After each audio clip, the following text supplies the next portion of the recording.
يا دكتور ازاي خراج يطلع تحت الاسنان؟ تمام. بص بقى، خليني اشرح لك موضوع الخراج. هو يعني ايه خراج؟ الخراج ده هو عباره عن تجمع صديد في اللثه في الاسنان، طالع من العصب نفسه.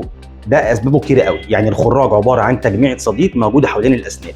طيب، ليه بيحصل خراج؟ الخراج دي هي المرحله المتاخره في الالتهاب. الخراج بيحصل ليه؟ اهمال مريض. مفيش فيه كلام، اهمال مريض. الخراج سببه اهمال المريض. تمام؟ بيحصل ازاي؟ طيب انا دلوقتي عندي مريض، طبعا الخراج ليه اسباب كتير. جاله تسوس، هو اهمله، بدات التسوسه تكبر تكبر تكبر لحد ما وصلت مثلا للعصب بتاعي. حس بوجع، وبعد ما حس بوجع ما خدش حركه، يعني خد علاجات وما خدش اجراء مع الدكتور. وشويه بدا يحصل تورم بسيط، خد علاجه برده مشي، او راح عالج حاجه بسيطه وما كملش.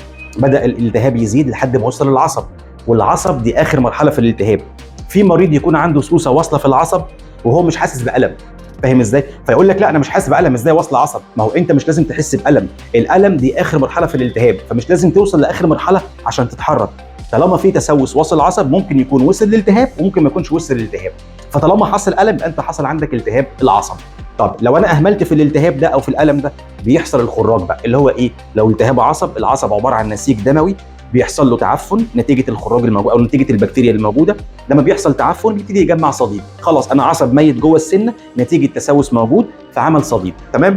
اللي هو الخراج. وشك يورم بقى، ياثر على اسنانك، السنان تلخلخ، يعمل تاكل في عظم الفك، يورم اللثه، يعمل ريحه مش حلوه، يبقى المريض كل شويه وشه يورم ايا كان مكان الخراج. ممكن يورم تحت عينه، ممكن يورم تحت دقنه.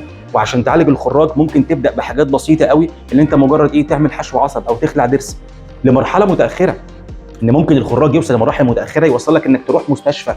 انه ممكن يوصل هنا يخلي الموضوع يورم قوي، بنسميه لود فيجز انجينا، اللي هو الموضوع متورم فمحتاج يتحجز في المستشفى. بس دي مراحل متاخره جدا نتيجه اهمال المريض.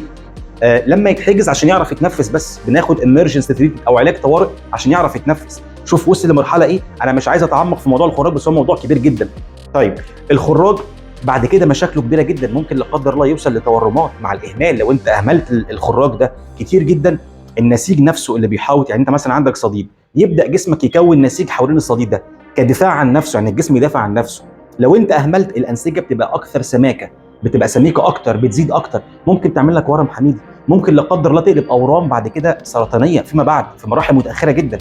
فمشاكل الخراج دي كتير جدا، وبدايتها اهمال المريض. ان انت حسيت بمشكله ما، ربنا اداك منبه او الارم ان في وجع، اتحرك، انت ما اتحركتش. طيب، ممكن يطلع خراج من اللثه، ممكن نتيجه عدم نظافه المريض. واحد مش مهتم بغسيل سنانه ولا مهتم بتنظيف الجير، عنده جير كتير قوي في سنانه، تجمع اكل، عامل حتى ريحه هو حاسسها بس مش مهتم، اكل وبكتيريا ولثه ملتهبه ودم متعفن تحت اللثه وورم، يعمل لك خراج في اللثه. تلاقي بقه وارم، اللثه وارمه عامله ريحه صعبه، مش قادر ياكل عليها، مش قادر يتحملها. فلازم يعمل تنظيف كل فتره، ولازم يروح للدكتور، لان في بعض الحالات بنضطر نقص اللثه جراحيا عشان الموضوع متورم، دي غلطه الاسنان. الموضوع كبير، مش عايز اوصل في تفاصيل جامده، بس هو الخراج بتبقى مرحله نهائيه في الالتهاب نتيجه اهمال المريض، سواء طلع مثلا من التسوس العصب، ممكن يطلع مثلا من التهابات اللثه، ممكن خراج يحصل حوالين زراعه. طب نتيجه برضو ايه؟ نتيجه المريض اللي بيدخن، اللي مش مهتم بنظافه الاسنان، انت عملت زرعه وكلفت نفسك فيها.